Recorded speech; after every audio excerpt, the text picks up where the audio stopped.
She knocked on my door, accusing me of seducing her son-in-law. She said I hit on him every time he came to visit. But the scandal backfired when the truth came out, and she was the one caught red-handed. It all started on a typical Monday. The kind where you just want to get home from work, take a shower, and relax. I was arriving with a few bags in hand when I passed my neighbor from 410 in the hallway. Donna Marcia. That lady, always impeccable, with her rigid posture and fake smile. I greeted her as usual, "Good afternoon, Donna Marcia."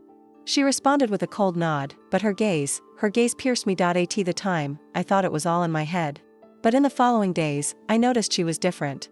She started avoiding me in the elevator, walking right past me without speaking, and once, she saw me leaving the apartment and literally slammed the door shut. That was when I knew something had happened, and the trigger came over the weekend. I was cleaning the balcony when I heard loud knocking on my door. When I opened it, I found her furious, her eyes practically popping out of her head. "Who do you think you're fooling, young lady?" I didn't understand. "Excuse me? What happened?" "It turns out you're offering yourself to my son-in-law. Every time he comes to visit my daughter, you find a way to show up, give a little smile, and start a conversation. I'm not stupid." At that moment, I froze. You know when you're accused of something so absurd that your brain freezes? It was like that. I barely knew who her son-in-law was. I only saw him in passing in the hallway, saying good morning or good night, as I would any other resident. I never, ever approached him intimately, much less with ulterior motives. "Mrs. Marcia, with all due respect, you're very mistaken. I have no interest in your son-in-law. I don't even know his name." But she wouldn't hear of it. "Mistaken? You don't even look in the mirror, do you? You're always showing off on the balcony. In shorts, dancing to loud music when he's around. Do you think I don't see it? Do you think he doesn't see it? Dancing? In short shorts, it was ridiculous. The only time I put on music and danced was on my birthday, with 2 friends. A moment for us, at home, without an audience.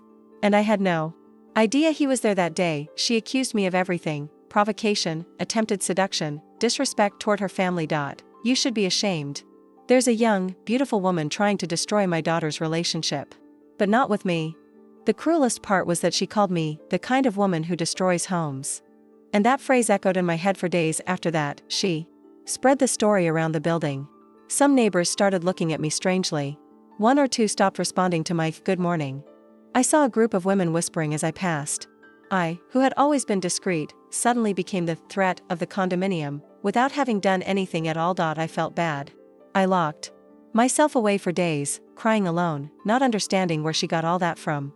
It was like being judged and condemned without a chance to defend myself, and the most revolting thing?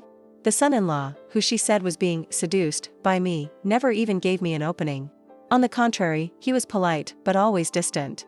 The kind of person who walks by and says, "Excuse me," and that's it. So why this accusation? That's when I started paying more attention to her actions, the movements in the building, the behavior of those accusing me, and little by little, the details began to reveal themselves. Because what Donna Marcia was hiding was much dirtier than any elevator gossip. And the true forbidden seduction wasn't mine. After the scandal Donna Marcia caused at my door, everything changed in the building. It was as if my image had been stained with ink that wouldn't come off. And the worst part, it wasn't gradual. It was instantaneous. The morning after the altercation, I went to the concierge to pick up a package. The doorman, who was always friendly, this time just handed me the box with a curt nod. Without even looking up. In the elevator, a resident of 305 came in, looked me up and down, and gave me that cynical little smile, as if to say, "You're playing the saint, but I know who you are." And then I understood the extent of the gossip. Donna Marcia wasn't satisfied with accusing me. She spread it. She told anyone who would listen, and even those who wouldn't. She invented the story that she provoked her son-in-law with short clothes, that she used my youth to get attention, that she hit on him every time her daughter went to work and he was alone in the apartment. And the cruelest part? She spoke with such certainty, with such venom, that people believed her, and when a lie is told with enough conviction, it spreads faster than any truth. The following week, it seemed like everyone in the condominium had an opinion about me. Some neighbors stopped talking to me. Others, who had previously invited me for coffee or chat in the common area, started ignoring my messages. Some even removed me from the tower's WhatsApp group, as if I were a walking threat. The most absurd thing was when a neighbor from 407, the mother of a small girl, walked past me and forcefully grabbed her daughter by the arm. She said loudly, "Come on, daughter. We don't talk to those kinds of people." That destroyed me. Then I understood that they weren't just judging me, they were canceling me. I stayed locked away for days. I lost my appetite, cried in secret. I even began to question myself. Had I unintentionally given off the wrong image? Was my outfit truly inappropriate? Had I been too friendly at some point? Had I been misinterpreted? It's cruel how gossip affects even our self-image. We start to doubt ourselves, who we are, how we act, but then, I began to notice a pattern. The same Donna Marcia who spread those lies about me didn't seem to be very concerned about her son-in-law. In the following days, she was seen in the garage late at night, alone. I once saw her whispering to a man who wasn't a family member. And one night, passing through the hallway, I heard an argument coming from her apartment. Words like, "You promised she'd never know," and "You shouldn't have come here," slipped through the cracks in the door. I began to connect the dots. It didn't make sense. She said I was seducing her son-in-law, but she was the one who seemed wrapped up in a secret. She was the one nervously looking around, sneaking out the back of the building, until one night, the inevitable happened. I was returning from the market when I noticed a strange movement in the hall. Donna Marcia's son-in-law, visibly upset, spoke loudly to her. "You've gone too far. Are you blaming me for your actions? Do you have any idea what you did to that girl?" She tried to calm him down, saying, "Keep your voice down. You don't have to expose everything here." But he was furious. "You think no one would find out? You blame someone else to hide what you did." There, in front of everyone, the mask fell. Other residents began to emerge from their apartments, drawn by the noise. Donna Marcia's daughter also appeared, pale and in shock, trying to understand what was happening, and that's when the truth began to unfold. What seemed like simple gossip was about to reveal itself as a much bigger scandal. Because the accusation she made against me was a smokescreen to hide her own mistake, and the one who was caught in the act in the end wasn't me. The night Donna Marcia's son-in-law argued with her in the building's lobby, something changed. The mood in the neighborhood, which had previously been one of judgment against me, turned to curiosity and discomfort. People realized there was more to the story than the version she'd spread. The next day, the building seemed suspended in silence. Everyone knew something had exploded, but no one knew the details. Yet, the one who broke the silence was Donna Marcia's own daughter. Hours after the argument, she went down to the lobby and had a tense conversation with the doorman. She didn't scream, she didn't make a fuss, but her eyes were red. And it was he who told me later, with a hint of regret in his voice, she found out everything.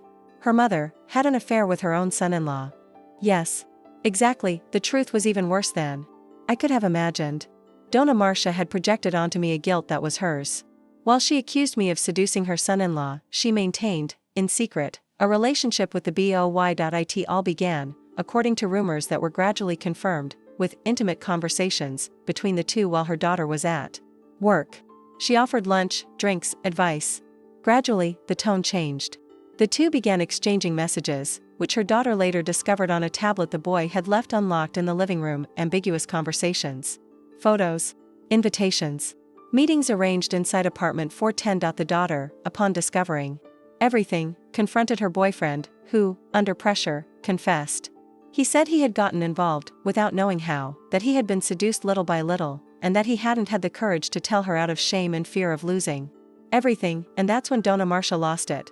Before the truth came out, she chose a scapegoat. Someone young, living alone, friendly, and vulnerable.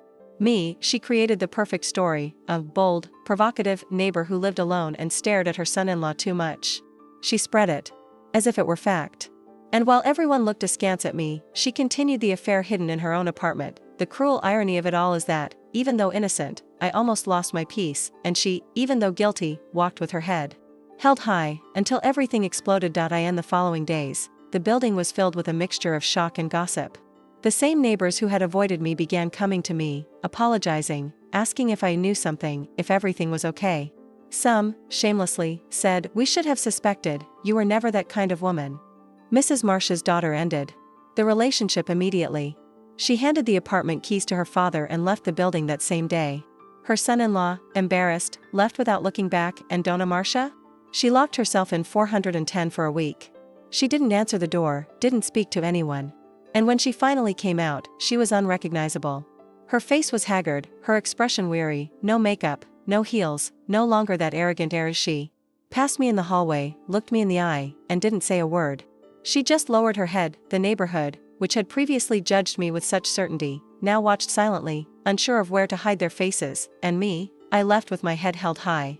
Because, this time, the truth had triumphed over the gossip, but there was still one detail missing.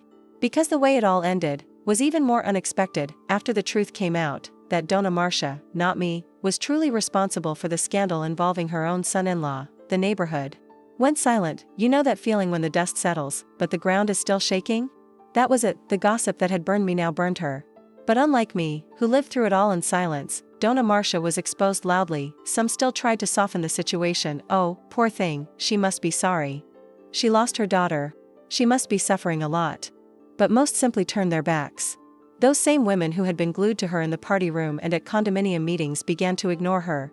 The reign of the moralistic queen of 410 was over. The turnaround hit me too, but in a very different way. People who had previously looked at me with judgment now came looking for me.